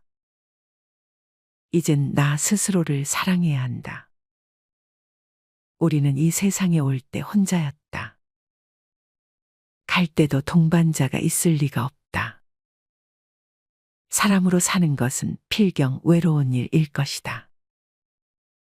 고독을 즐기다가 새로운 인생을 만난 사람도 있고 오랜 동행의 종지부를 찍은 사람도 있다. 내 삶의 가치는 결코 타인에 의해, 타인이 만들어 놓은 상황에 의해 매겨지는 것이 아니다. 내가 나를 어떻게 바라보느냐, 내가 내 삶을 어떻게 살아가느냐에 따라 달라질 것이다. 우리는 다른 이들과 함께 있을 때 맡겨진 대역을 충실하게 연기한다. 늘 정해진 각본대로 따라하는 훈련이 자신의 진정한 모습을 잃어버리게 만든다. 당연히 스스로를 솔직하게 대면하지 못하는 사람이 생기기도 하고, 자기 자신을 평가하고 투자하는데 철저히 인색했다. 혼자인 사람은 가장 자유로운 사람이다. 그러나 사람들은 자신의 배역에 익숙해져 있는 터라. 이런 자유를 마주하게 되면 오히려 충격에 빠진다. 그래서 상당수의 사람들이 혼자라는 사실을 참을 수 없어 한다. 혼자는 곧 외로우며 공허하고 단정짓고 착각 속에 빠진다. 하지만 사람은 모두 자신의 길을 당당히 걸어가야 한다. 이젠 자식도 배우자도 일상의 삶에서 잠시 내려놓고 그들만큼이나 사랑한 열정을 오래 잊고 지냈던 나 자신과의 사랑을 위해 사용해 보기로 하자. 이젠 나 스스로를 사랑해야 한다. 내가 나를 사랑해주지 않으면 누가 날 나만큼 사랑해줄까? 최근에 혼자만의 시간을 누려본 기억이 있는가? 혼자서 여행을 가본 적이 있는가? 스스로 고독한 여행자가 되어보자. 한밤중 덜컹거리며 달리는 기차에 앉아 창밖으로 스쳐 지나가는 불빛을 바라보자. 고독은 생각을 풍성하게 키우고 그 차원을 높여준다. 많은 생각이 부담스러운가? 생각이 많은 것은 좋은 일이다. 그것을 조용히 음미할 때 우리의 영혼은 성장한다. 열심히 가정을 지키면서 살아온 나 자신을 마음껏 칭찬하자. 열심히 일하면서 지나온 내 삶을 한껏 사랑하자. 정성껏 마음 주고 걸음 좋은 내 이웃들을 중심으로 사랑하며 칭찬하자. 이젠 이만하면 쉴 자격 충분하니 더 이상 달려가지 못하더라도 달래고 추스릴 시간을 주자. 수고했다. 애썼다. 육신이 너덜너덜해질 만큼 약해진 나 자신에게 위로와 칭찬과 용기를 보내주자. 욕심부리고 때를 쓰고 푼 나 자신조차 따스하게 보듬으며 이해해주자. 잠시 거울 속에 내 얼굴을 정면으로 쳐다보자. 노화를 느낀 언젠가부터 자세히 보기 싫어진 내 얼굴이지만 오늘은 거울 속에 내 얼굴을 정면으로 뚫어져라 바라보자. 10년 전, 20년 전, 30년 전 사진의 내 얼굴을 생각하며 구석구석 찬찬히 현재의 내 모습을 바라보자. 저렇게 늙어가는구나. 나는 우울하고 안쓰러운 마음이 들 것이다. 그 얼굴에는 굴곡의 세월과 기쁨, 서러움의 시간이 묻어 있고 사랑과 이별과 망각의 시간들이 묻어 있다. 내 얼굴이지만 수많은 세월 동안 진지한 대화 한 번 없이 남의 물건처럼 방치해둔 내 모습이다. 언제 이렇게 수많은 주름살이 얼굴을 도배했을까? 언제 이렇게 떨어진 꽃잎의 색깔처럼 피부는 갈색 침전이 되었을까? 한때는 거울 속에 저 얼굴에도 신혼의 싱그러움이 있었다. 애들 초등학교 입학식 때 희망에 찬 젊은 부모의 기계가 있었을 것이다. 경제적 궁핍함에 힘든 세월 속에서도 꿋꿋이 웃음을 잃지 않던 얼굴이었고 애들의 교육 문제로 일희일비하던 극성스런 부모의 얼굴이었다. 갑자기 먼 길 떠나는 부모님과의 영원한 이별을 회한의 눈물로 보내드린 얼굴이었고 지금은 당시 부모님의 얼굴로 쓸쓸히 거울 속에 있다. 낯설게 변해버린 굳은 무표정의 얼굴에게 이젠 진정으로 좋은 표정을 선물해주자. 지난 세월 근심과 걱정 속에서 찌들어간 내 얼굴에게 앞으로는 웃음과 희망을 전해주고 더 이상 주름살은 남겨주지 않도록 노력하자. 열심히 살아온 내 얼굴에게 그동안 너무 고마웠다고 말해주자. 수십 년을 동고동락해준 내 얼굴에게 지구상에 오직 하나뿐인 내 얼굴에게 남은 시간은 우리들만을 위해 바치겠노라고 약속하자. 생각은 말이 되고 말은 행동이 되며 행동은 습관이 되고 습관은 삶의 변화를 준다. 어떤 생각을 하느냐에 따라 인생이 달라진다. 내가 나를 사랑하지 않으면 남들 또한 나를 사랑해주지 않을 것이다. 첫 번째, 내가 제일 좋아했던 취미 생활을 시작하자. 두 번째, 내가 진짜 가보고 싶은 여행지로 훌쩍 떠나자. 세 번째, 신발은 지금까지 신었던 가격보다 좀 비싼 걸로 투자하자.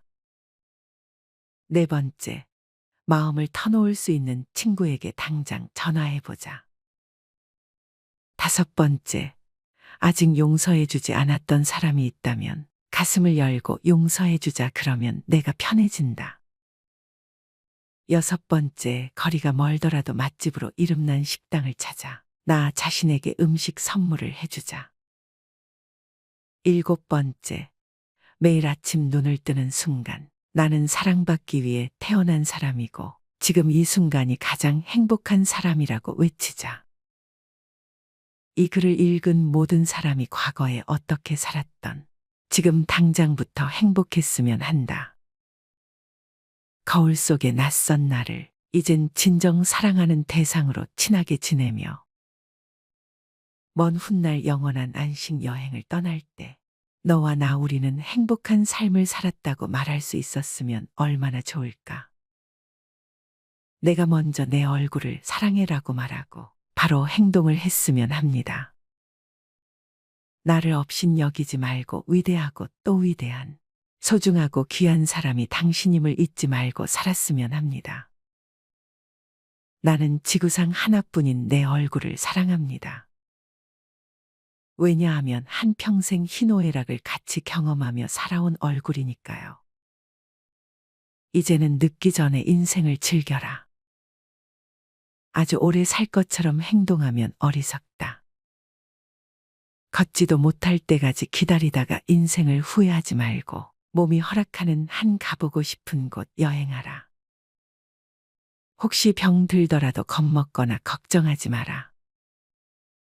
태어나서 늙고 병들고 죽는 것은 누구에게나 오는 것 아닌가. 몸은 의사에게 맡기고 목숨은 하늘에 맡기고 마음은 스스로 책임져야 한다. 자식들이나 손자에 관한 일은 눈으로 보고 귀로 듣기만 하고 입은 꼭 다무셔라. 자신이 자신을 최고로 여기고 자신을 대접하며 살다가 생로병사에 순응하며 살자. 머물듯 가는 것이 세월인 것을.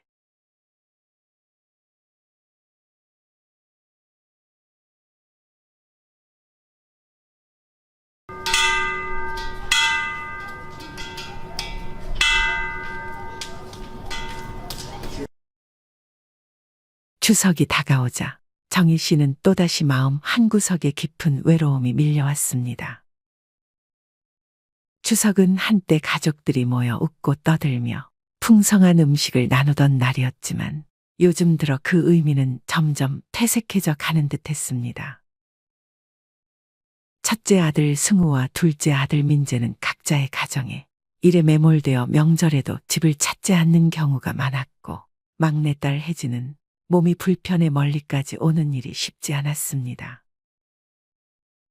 며칠 전부터 정희 씨는 작은 기대감을 안고 음식을 준비했습니다. 비록 자식들이 올지 확실치 않았지만 혹시라도 찾아올지 모른다는 생각에 떡을 빚고 전을 부치며 분주하게 움직였습니다. 이번에도 첫째 승우는 바쁘다며 연락 한 통조차 없었고 둘째 민재는 명절 전날 가까스로 전화 한 통을 걸어왔습니다. 엄마, 우리 이번에도 못 갈 것 같아요. 회사 일도 있고 애들도 바빠서 내년에 봐요. 정희 씨는 힘겹게 대답했습니다. 그래, 알았다. 너희도 고생 많다. 하지만 마음속 깊은 곳에서는 서운함이 쌓여갔습니다. 내년에도 또 이런 핑계를 댈 게 뻔하다는 것을 알고 있었습니다. 자식들이 한 해 한 해 명절을 이유로 집에 오지 않는 것이 이제는 당연하게 여겨지는 듯했습니다. 하지만 옆집은 달랐습니다. 정희 씨는 아침부터 옆집 창식이네 자식들이 명절을 맞아 찾아온 모습을 보았습니다. 차가 집 앞에 들어서고 자식들이 부모에게 선물 보따리를 들고 내려오는 모습을 보며 가슴이 덜컥 내려앉았습니다. 차를 세우고 내리는 가족들, 함께 웃으며 명절 인사를 나누는 모습을 보는 것은 이제 정희 씨에게 고통스러웠습니다. 자식이 있다는 사실이 부끄럽게 느껴질 정도였습니다. 저녁상을 물리고 나서 정희 씨는 남편에게 조심스레 말을 꺼냈습니다. 그래, 낮에는 어딜 갔다 오신 거요? 남편은 퉁명스럽게 대답했습니다. 가긴 어딜 가? 그냥 바람이나 쐬고 왔지. 그래, 내일은 뭘 할 거요? 하긴 무얼해. 고추모나 심어야지. 정희 씨는 한숨을 쉬며 다시 물었습니다. 내일이 무슨 날인지나 아시오? 남편은 담배를 꺼내며 대꾸했습니다. 날이 무슨 날이요? 그날이 그날이지. 정희 씨는 가슴이 답답해졌습니다. 내일이 추석이잖아요. 옆집 창식이는 자식들이 벌써 다 와서 북적거리는구먼. 우리 집 자식들은 대체 뭐가 그리 바쁘대요? 남편은 한동안 말이 없더니 퉁명스럽게 내뱉었습니다. 오지도 않을 자식들 얘기 그만해. 와도 뭐 달라질 게 있나? 정희 씨는 속이 상해 울컥했지만 꾹 참으며 밥상을 치웠습니다. 다른 집 자식들은 철이 들고 부모를 챙기는데 우리 집 자식들은 대체 뭐가 그렇게 바빠서 명절에도 얼굴 한 번을 못 비추는지. 에휴, 자식 잘못 기른 내 죄지. 남편은 그런 아내의 푸념을 듣기 싫었는지 담배를 더 깊게 빨고는 밖으로 나가버렸습니다. 정희 씨는 혼자서 부엌을 정리하며 눈물이 맺힌 눈을 훔쳤습니다. 매번 자식들을 기다리며 애를 쓰지만 그들은 오지 않았습니다. 남편은 애써 강한 척했지만 그의 마음속 깊은 곳에서도 자식들에 대한 서운함과 그리움이 밀려들고 있었습니다. 다음 날 추석 아침이 밝았습니다. 마을 곳곳에서 자식들이 찾아와 부모님과 함께 추석을 보내는 모습이 보였습니다. 차들이 이 집 저 집에 들락거리며 웃음소리가 들려왔습니다. 아침부터 요란한 소리가 들리자 정희 씨는 무거운 마음을 안고 남편을 찾으러 나갔습니다. 어디 가셨대? 고추 심는다더니 비닐하우스에도 없고. 그녀는 여기저기 남편을 찾아다니다가 광에서 낯선 보따리 2개를 발견했습니다. 궁금한 마음에 보따리를 열어보니 그 안에는 참기름 1병과 고춧가루 그리고 엄나무 껍질이 들어있었습니다. 큰아들 승우가 관절염으로 고생하는 걸 알고 남편이 미리 준비한 것이었습니다. 또 다른 보따리에는 참기름과 민들레 뿌리가 들어있었습니다. 둘째 아들 민재가 간이 좋지 않다는 걸 알고 챙긴 것이었죠. 정희 씨는 눈시울이 붉어졌습니다. 남편이 자식들이 오지 않더라도 혹시나 올까 싶어 그들의 건강을 위해 미리 준비해둔 것이었습니다. 그 마음을 생각하니 가슴이 아팠습니다. 자식들이 오지 않더라도 남편은 여전히 자식들을 위해 모든 것을 준비하고 있었습니다. 정희 씨는 마을 어귀로 나가보았습니다. 남편은 동네 장승배기에 앉아 저 멀리 마을 입구만 멍하니 바라보고 있었습니다. 구부정한 허리와 초췌한 모습으로 자식들이 오기만을 기다리고 있었습니다. 정희 씨는 남편의 옆에 다가가 시치미를 떼고 물었습니다. 여기서 뭘 하고 있어? 고추모는 안 뽑고? 남편은 대답 없이 먼 곳만 바라보았습니다. 정희 씨는 남편의 손을 잡고 말했습니다. 청승 떨지 말고 어서 갑시다. 자식놈들이 안 오던 게 어제 오늘 일도 아니잖아. 오늘도 안 올 것 뻔한데 왜 그리 기다려요? 남편은 묵묵히 일어나 아내를 따라가면서도 자꾸만 뒤를 돌아보았습니다. 정희 씨는 속상한 마음에 한마디 덧붙였습니다. 아무리 기다려도 안 오는 자식복이 어디서 생기겠쇼. 그냥 없는 듯이 살아요. 남편은 헛기침을 하며 쓸쓸하게 대꾸했습니다. 그렇긴 한데 그래도 혹시나. 집에 돌아와 남편과 함께 아침을 먹으려던 찰나 마당에서 누군가 큰 소리로 외쳤습니다. 어머니, 아버지, 막내딸 혜진과 사위가 땀을 뻘뻘 흘리며 헐레벌떡 들어왔습니다. 몸이 불편한 혜진이 사위와 함께 추석에 맞춰 찾아온 것이었습니다. 정희 씨와 남편은 깜짝 놀라 그들을 맞이했습니다. 아니, 네가 어떻게 여기까지 오다니? 정희 씨는 믿기지 않는 듯 딸을 바라보았습니다. 혜진은 웃으며 말했습니다. 어머니, 아버지, 오늘 추석이라 새벽부터 쑥 버무리떡을 해왔어요. 아버지 좋아하시잖아요. 정희 씨는 딸이 만든 따끈한 떡을 받아들며 눈물이 맺혔습니다. 그동안 자신도 모르게 멀어졌다고 생각했던 딸이 이렇게 애를 써서 찾아왔다는 사실이 감동적이었습니다. 사위도 한마디 덧붙였습니다. 장모님, 이 사람이 어제부터 난리였어요. 아버지께 드릴 쑥 버무리떡을 만들어야 한다고 새벽부터 쑥을 뜯으러 가자더니 이렇게 떡을 해왔지 뭐예요. 정희 씨는 딸 혜진이 가져온 쑥 버무리떡을 바라보며 목이 메어 더 이상 말을 잇지 못했습니다. 떡을 집어 한 입 먹는 순간 속이 뭉클해졌습니다. 남편도 딸이 만든 떡을 조용히 먹으며 목젖이 울컥하는 것을 느꼈습니다. 혜진은 다리가 불편해 제대로 걷기도 힘든 딸이었기에 그동안 늘 마음속 깊이 미안한 감정이 있었습니다.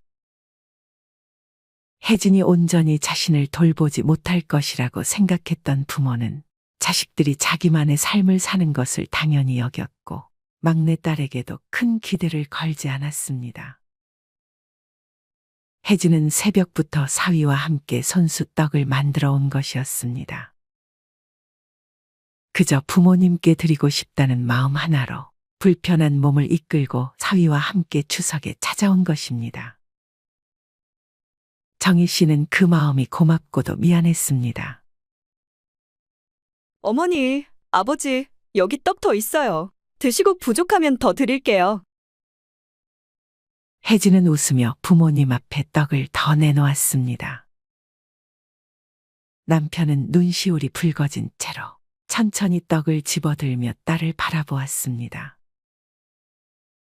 그동안 자신의 기대 속에서 늘 아들들에게만 기대를 걸고 딸에게는 아무런 기대를 하지 않았던 것이 새삼스레 미안해졌습니다. 혜진이 몸이 불편하다고 해도 마음만큼은 누구보다 효심이 깊다는 것을 이제서야 깨달았습니다.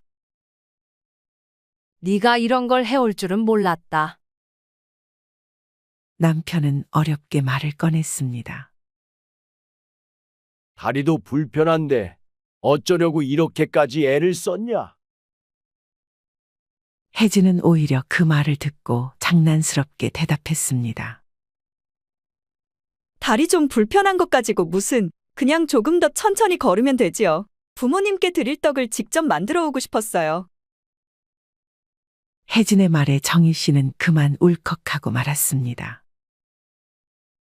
다른 자식들은 한 명도 오지 않았는데 혜진이 그 몸으로 멀리서까지 찾아와서 떡을 해왔다는 것이 너무나도 고맙고 가슴 아팠습니다. 속으로는 자신이 혜진을 이렇게까지 소중하게 생각하지 못한 시간이 후회스럽게 느껴졌습니다. 정희 씨는 눈물을 훔치며 말했습니다. 네가 와줘서 엄마 아버지는 너무 고맙다. 자식 중에 네가 제일 속 깊은 걸 왜 이제서야 알았을까? 남편은 말없이 떡을 먹으면서도 속으로는 이미 자식들에 대한 서운함이 풀리는 것을 느끼고 있었습니다. 그는 한동안 손을 멈추더니 말을 꺼냈습니다. 네가 와준 덕분에 마음이 한결 편해진다. 아들놈들은 다들 바쁘다고 핑계만 대는데 이렇게 찾아와 주니 네가 우리한테는 더 고맙다. 혜진은 부모님의 그런 반응에 어색한 듯 웃으며 말했습니다. 무슨 말씀을요? 자식이 부모님께 찾아오는 게 당연한 일인데 제가 더 자주 못 와서 죄송해요. 정희 씨는 혜진이 불편한 몸으로도 부모를 챙기는 모습을 보며 점점 더 가슴이 아려왔습니다. 자식들에게 기대를 걸었던 것은 항상 첫째 아들과 둘째 아들이었는데 그들은 명절마다 당연하다는 듯이 오지 않았습니다. 큰 기대를 하지 않았던 막내딸이 오히려 그들에게 가장 큰 위로를 주고 있었습니다. 혜진은 계속해서 부모님을 위해 준비한 음식을 내놓으며 조용히 부모님과 함께 식사를 했습니다. 그녀의 남편도 그 자리에 함께 앉아 조용히 부모님을 챙겼습니다. 정희 씨는 딸과 사위의 그런 모습을 보면서도 여전히 아들들이 오지 않은 것에 대한 서운함을 떨칠 수 없었습니다. 하지만 동시에 막내딸 혜진이 자신들에게 진정한 효도를 하고 있다는 생각에 마음 한편에서 따뜻함이 올라왔습니다. 식사를 마친 후 혜진은 설거지를 하려 했습니다. 그러나 정희 씨는 혜진의 다리가 불편한 것을 알고 만류했습니다. 설거지는 엄마가 할 테니 네 몸이나 쉬어라. 그 몸으로 힘들었을 텐데 더 이상 무리하지 말고. 혜진은 고개를 저으며 대답했습니다. 어머니, 제가 할게요. 제가 하고 싶어요. 정희 씨는 딸의 고집에 결국 설거지를 함께 하기로 했습니다. 두 모녀가 부엌에서 함께 설거지를 하며 조용히 대화를 나누었습니다. 그동안 쌓였던 마음속 이야기가 조금씩 풀려나가고 딸과의 대화는 정희 씨에게 큰 위로가 되었습니다.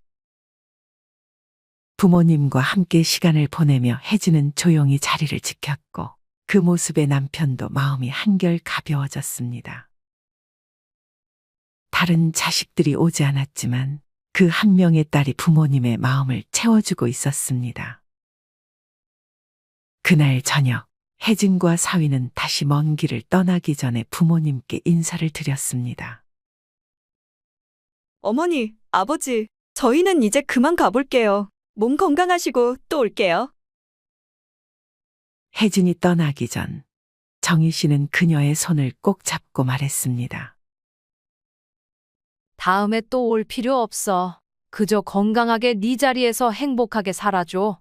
그것만으로도 엄마는 충분하다. 혜진은 부모님의 손을 꼭 잡으며 눈물 글썽한 얼굴로 웃었습니다. 어머니, 아버지도 건강하세요. 다음에 또 찾아뵐게요. 그렇게 혜진과 사위는 먼 길을 떠났고 정희 씨와 남편은 다시 조용한 집에 남게 되었습니다. 그러나 그날 밤 정희 씨는 혜진이 다녀간 것만으로도 마음이 따뜻해진 것을 느꼈습니다. 그리고 남편 역시 딸의 존재가 이렇게나 소중하다는 것을 다시금 깨달았습니다. 정희 씨는 딸 혜진과 사위가 떠난 뒤 한참 동안 그들이 앉아 있던 자리를 바라보며 생각에 잠겼습니다. 혜진이 몸이 불편한 딸이라는 이유로 부모에게 큰 기대를 받지 못했던 시간들이 떠올랐습니다. 남편과 정희 씨 모두 아들들에게 더 많은 기대를 걸어왔지만 결국 막내딸 혜진이 가장 먼저 찾아와 부모의 빈 마음을 채워준다는 사실이 놀랍기도 하고 마음 한편으로는 미안함이 가득했습니다. 정희 씨는 한숨을 내쉬며 부엌으로 갔습니다. 딸과 사위가 떠난 집은 다시 고요해졌고 쌓인 설거지를 마저 하려고 했지만 손이 잘 움직이지 않았습니다. 마음은 따뜻해졌지만 몸은 여전히 피곤했습니다. 딸과 함께한 짧은 시간이었지만 그 시간이 정희 씨에게는 오랫동안 기억에 남을 따스한 추억이 될 것임을 느꼈습니다. 그때 밖에서 남편이 천천히 집으로 들어오는 소리가 들렸습니다. 남편은 딸과 사위가 떠나자 다시 고요해진 집 안을 둘러보며 텅 빈 집이 더 크게 느껴지는 듯했습니다. 그는 소파에 조용히 앉아 담배를 꺼내 들었습니다. 불을 붙이기 전에 잠시 멈칫하더니 담배를 내려놓고는 담담한 목소리로 말을 꺼냈습니다. 참, 혜진이가 저렇게 올 줄은 몰랐네. 정희 씨는 설거지를 하던 손을 멈추고 남편을 바라보았습니다. 남편의 목소리에는 짙은 서글픔이 묻어나 있었습니다. 그렇지. 나도 생각지도 못했어. 혜진이가 그렇게 애써서 온 거 말이야. 남편은 깊은 한숨을 내쉬며 정희 씨에게 말을 건넸습니다. 큰 놈이나 둘째 놈은 바쁘다며 한 통화로 퉁치고 말았는데 막내가 그 몸으로 찾아와서 쑥 버무리 떡까지 만들어서 온 걸 생각하니 정말 미안하고 고맙네. 정희 씨는 조용히 고개를 끄덕였습니다. 그 아이가 부모 생각을 그렇게 하는 줄 알았더라면 내가 평생 그렇게 무심하지 않았을 텐데. 남편은 답답한 듯 손으로 얼굴을 문지르며 말을 이어갔습니다. 그동안 아들들만 기대했지. 혜진이한테는 큰 기대를 안 걸었잖아. 그냥 그 몸으론 뭐 할 수 있을까 싶어서 미안한 마음이 가득하구먼. 정희 씨도 그 말을 들으며 깊이 공감했습니다. 막내딸이 부모를 위해 그렇게 애써준 것에 대해 감사하면서도 과거의 딸을 제대로 챙기지 못한 죄책감이 몰려왔습니다. 나도 그래요. 혜진이가 부모 생각을 그렇게 할 줄은 몰랐어. 아들들한테만 기대 걸고 혜진이는 그냥 저 혼자 잘 살기만 해주면 된다고 생각했는데. 남편은 다시 한숨을 내쉬며 묵묵히 담배를 입에 물었습니다. 그는 그동안 자신이 아들들에게만 기대어왔던 것이 잘못된 생각이었음을 깨달았습니다. 정작 기대했던 아들들은 추석에도 오지 않고 부모를 위해 할 일을 외면한 채 자신의 일만 중요하게 여겼지만 혜진은 정성을 다해 부모를 챙겨주었습니다. 남편은 그 사실이 한편으로는 기뻤지만 또 다른 한편으로는 자식들을 잘못 대했던 과거에 대한 후회로 가슴이 답답했습니다. 그래도 혜진이 덕분에 마음이 풀렸어. 아들놈들이 안 와서 그리 서운했는데 혜진이가 찾아와줘서 참 다행이지. 정희 씨는 조용히 남편의 말을 들으며 그저 고개를 끄덕일 수밖에 없었습니다. 자식들이 부모에게 주는 기쁨이 이렇게나 큰데 그 기쁨을 딸에게서 받게 될 줄은 몰랐습니다. 아들들이 오지 않아서 서운했지만 혜진이 찾아온 것만으로도 그 마음이 충분히 채워지는 듯했습니다. 내가 참 딸을 그렇게 소홀히 대했던 게 후회가 된다. 남편은 씁쓸한 표정으로 정희 씨를 보며 고백했습니다. 다른 집 자식들 다 오는 거 보면서 우리 자식들은 뭐가 그렇게 바쁜가 싶어서 화도 났는데 결국은 그 몸 불편한 딸이 부모 생각해서 찾아온 거 보니까 참 내 마음도 복잡하네. 정희 씨는 그런 남편의 말에 조용히 동의했습니다. 그럼 앞으로 혜진이한테라도 더 신경 써야겠지. 그래도 자식 중에 제일 마음 씀씀이가 깊은 아인데. 남편은 담배를 내려놓고 천천히 고개를 끄덕였습니다. 그래야지. 이제는 혜진이도 더 자주 불러서 챙겨야겠어. 아들들은 자기 일 때문에 바쁘다지만 부모에게도 더 신경을 써야지.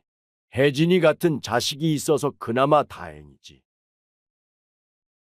정희 씨는 남편과 한참 동안 이런저런 이야기를 나누며 그동안 쌓여있던 서운함을 풀어갔습니다.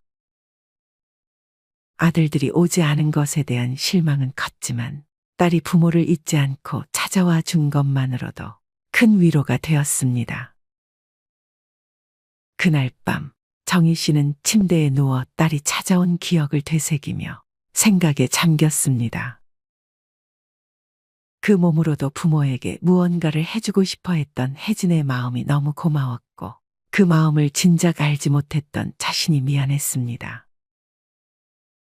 비록 큰 기대를 걸지 않았던 딸이었지만 정희 씨는 혜진이야말로 자식들 중 가장 마음이 깊고 부모를 생각해주는 자식이라는 사실을 다시금 깨달았습니다. 한편 남편도 침대에 누워 눈을 감았지만 쉽게 잠이 오지 않았습니다. 딸이 보여준 효심의 마음이 훈훈해지면서도 한편으로는 아들들에 대한 서운함이 여전히 가시지 않았습니다. 하지만 남편은 결국 자식을 다 키우고 나면 부모의 마음이 이토록 외로워질 수밖에 없다는 사실을 받아들이기로 했습니다. 추석이 지나고도 남편과 정희 씨는 종종 혜진과 사위가 찾아왔던 그날을 떠올리며 위로를 받았습니다. 비록 아들들은 바쁘다는 핑계로 명절에 찾아오지 않았지만 혜진이 보여준 그 작은 정성은 오랫동안 두 부부의 마음을 따뜻하게 해주었습니다. 부모는 여전히 아들들에게 서운함을 품고 있지만 딸의 진심 덕분에 그 서운함을 덜어내고 조금 더 기쁜 마음으로 일상을 살아갈 힘을 얻었습니다.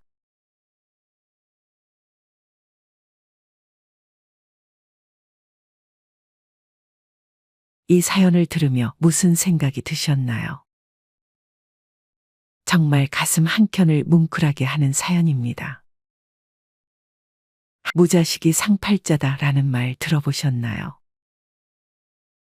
자식 없는 것이 도리어 걱정 없이 편하다는 말입니다. 옛날에는 어른들이 그냥 농담 삼아 하는 말이거나 어쩌면 자식 없는 사람들을 위로하는 말일 수 있다고 생각했습니다. 하지만 결혼하고 자식 낳고 늙어가면서 점차 그 말의 속뜻을 알 것 같습니다. 노인이 되어서도 자식을 위해 늘 아낌없이 희생하는 그들은 바로 대한민국의 부모님들입니다. 부모들은 자식이 태어난 순간부터 자식을 위해 평생 희생하고 헌신하며 삽니다. 외국의 경우는 일정 나이가 되면 홀로 독립해서 자신의 삶을 꾸려 나가는 경우가 대부분이지만 우리나라의 경우는 결혼을 시키는 것까지 부모가 책임져야 합니다. 이처럼 혼신을 다해서 자녀들의 뒷바라지를 하고 나면 부모에게 남는 것은 거의 없습니다. 부모 자신들을 위한 노후 대책은 생각할 여유가 없는 것이죠. 그렇다고 예전처럼 자녀가 노후에 부모를 부양하는 것도 아닙니다.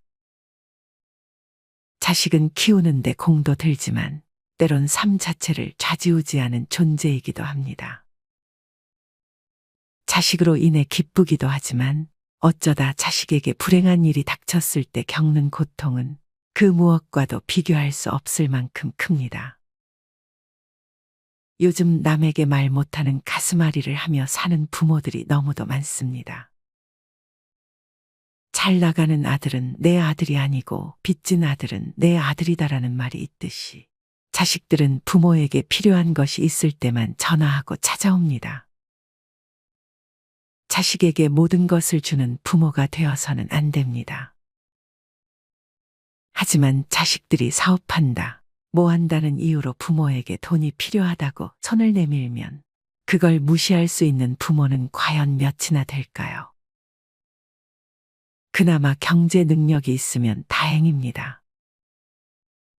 하지만 일할 능력이 없는 부모들은 빚 갚을 길이 막막하기만 한데요. 대부분의 부모는 여윳돈의 일부를 주는 것도 아니고 대출을 받아 자식한테 돈을 주게 됩니다. 나의 모든 것을 주었는데 결국 돌아오는 건 아무것도 없습니다. 한국의 부모는 자식 사랑이 남다릅니다. 내 자식과 관련한 일이라면 그 상대가 어떤 존재이건 온몸을 던져 방어하고 자신은 부족하고 힘들게 살더라도 자식만은 더 나은 길을 걷게 하고 싶어 합니다. 그 과정에서 종종 나를 상실한 채 오로지 자녀에게 올인하는 모습을 보이기도 합니다. 부모의 보호와 배려, 허용과 일방적인 물질 제공에 익숙해진 자식은 결코 부모를 존중하지 않습니다. 자신이 무엇을